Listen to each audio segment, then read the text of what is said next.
Sometimes what one country discards becomes a treasure for another. This is the story of two American-built aircraft, the Bell P-39 Airacobra and the Bell P-63 Kingcobra.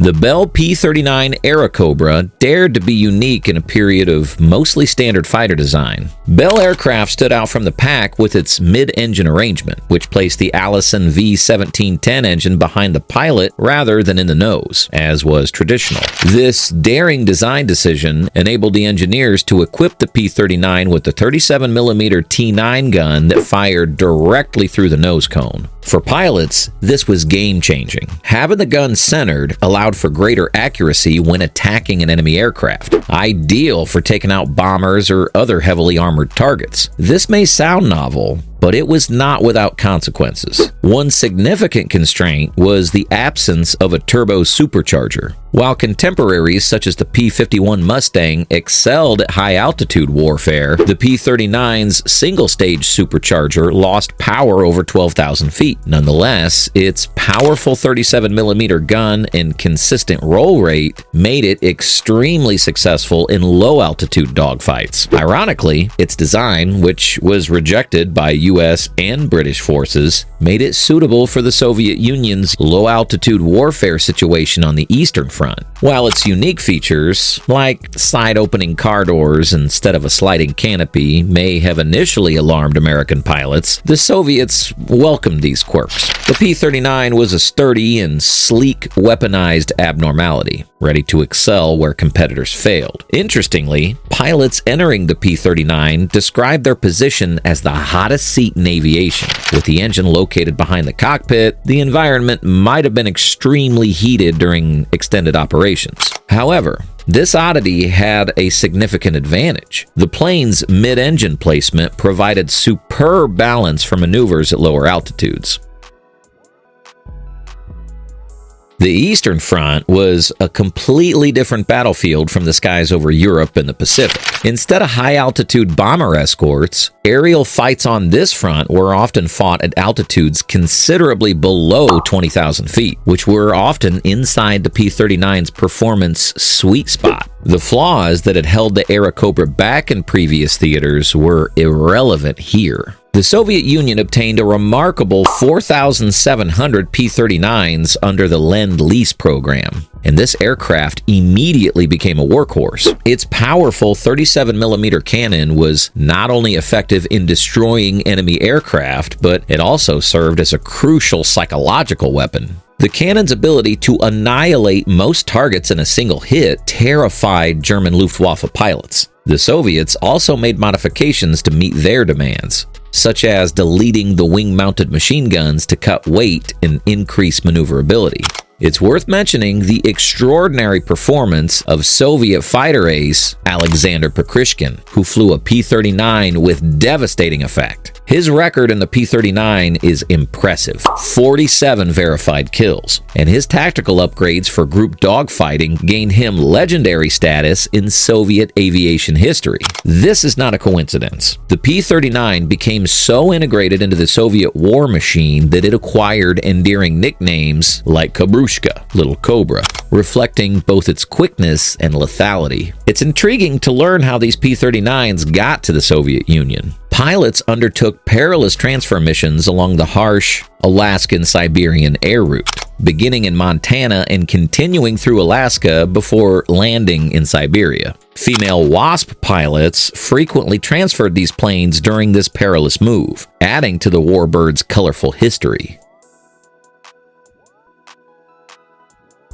Bell Aircraft recognized in the early 1940s that the P-39 service life in the United States had come to an end. Its successor, the P-63 Kingcobra, attempted to correct the flaws that afflicted the original Airacobra. On the outside, the P-63 seemed to be a simple update of the P-39, but underneath, it was almost a full overhaul. Bell engineers fitted the Kingcobra with a refined laminar flow wing, similar to the one used on the P-51 Mustang, which increased aerodynamic efficiency. The P-63, powered by a 1,425 horsepower Allison engine, could climb quicker, fly farther, and hit targets with greater force than its predecessor. The Kingcobra kept the centrally located 37mm gun, but added a stronger overall armament system that provided pilots with even more firepower options, such as bomb racks and air-to-ground rockets for ground attack missions. Despite all these advancements, the P-63 was not widely used in the United States. Aircrafts such as the P-51 and P-47 covered practically all important combat missions. Enter the Soviet Union again. The P-63, like the P-39, found its home on the Eastern Front. Soviet pilots praised its tough design and powerful weapons, with some referring to it as a flying tank on the battlefield. Several thousand were sent through Lend-Lease, and while production in the United States was slowing down by 1945, the Kingcobra remained in Soviet squadrons for many years after the war. The P-63 was more than simply a combat aircraft. The RP-63, Pinball, a unique variation, was created as a target plane for gunnery training. These heavily armored Kingcobras, painted brilliant orange, were damaged by special frangible rounds during training exercises.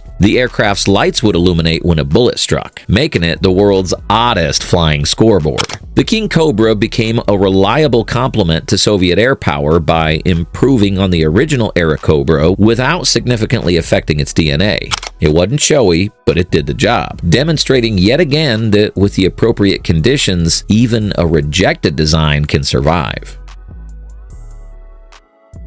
The Bell P-39 and P-63's success in Soviet service is due to a great combination between their design and the particular reality of the Eastern Front. Soviet aviation tactics emphasized medium and low-altitude combat operations, where the Airacobra and Kingcobra excelled. Unlike the Allies in Western Europe, which need long-range escorts for high-altitude bombing missions, the Soviets prioritized fast, heavily equipped fighters for defense and close support of ground troops. The P-39 and P-63 thrived at low altitudes. Soviet pilots paid little attention to the Airacobra's absence of a high-performance turbo supercharger, which would have been a deal-breaker for U.S. operations. Instead, they appreciated its tiny and well-balanced design. The P-39's mid-mounted engine made it exceptionally maneuverable in dogfights, allowing it to execute fast sprints and deceive German fighters such as the Messerschmitt Bf-109. The Soviets did not employ these planes right off the assembly line either. They altered them to meet their demands. To reduce weight and increase agility, wing-mounted machine guns were frequently removed from the P-39. Its renowned 37mm cannon was also a major attraction. Originally meant to attack bombers, the cannon's destructive capacity was transformed into stunning aerial warfare and ground strafing capabilities. A single strike may take a wing off an adversary plane or destroy an engine. This amount of firepower made German bomber formations, such as the Junkers Ju-88, think twice before entering Soviet airspace. Despite its late arrival in the conflict,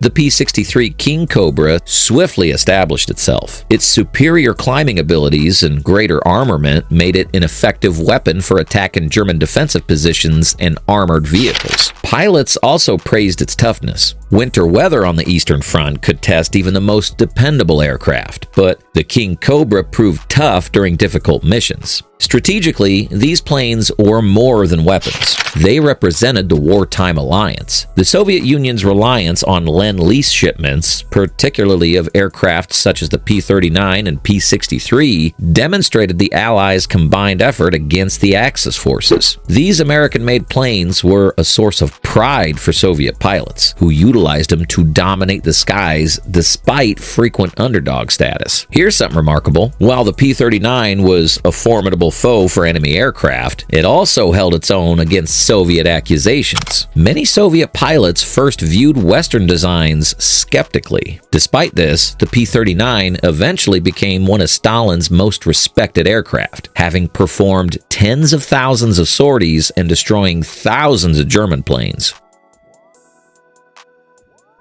Both the P-39 and P-63 left rich but diverse legacies, which was unexpected for planes that were first discarded by their creators. The Airacobra has a unique claim to fame. Despite being sidelined by the U.S., it accumulated the most aerial kills of any U.S.-designed fighter aircraft. An irony, considering that almost all of those kills were by Soviet ace pilots. 5 of the top 10 Soviet Air Force aces preferred the P-39, demonstrating how well it fit into their strategy. Alexander Prokhrishkin, widely regarded as one of the best aerial combat tacticians, carried off 47 of his 59 kills in a P-39. His revolutionary group dogfighting tactics, taught with the Airacobra, helped change the tide in decisive battles such as Kursk and the Kuban. The Kingcobra left a quiet but powerful legacy. By the time it arrived, much of the main fighting in the air war had subsided. But the P-63 excelled in its specialized ground attack mission. Following the war, it saw extended duty in countries like the Soviet Union, France,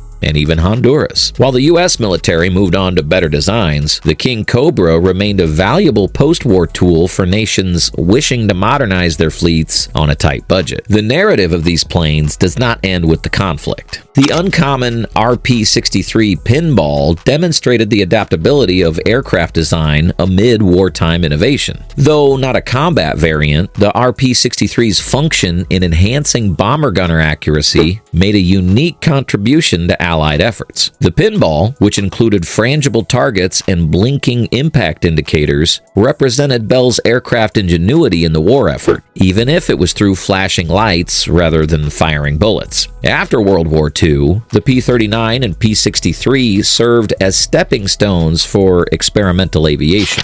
Many were evaluated for increased armament compatibility, while others were modified for civilian air racing. The P-63, in particular, achieved fleeting prominence in the national air races, with modified models competing as late as the 1960s. Countries such as the Soviet Union continued to deploy these aircraft far into the late 1940s, demonstrating their long-term utility in a changing military scenario. History is frequently written by the winners, but the P-39 and P-63 demonstrate that a machine's history is occasionally determined by where it ended up, rather than where it started. While these planes failed to live up to their American designers' visions, they became critical components of the Soviet war machine.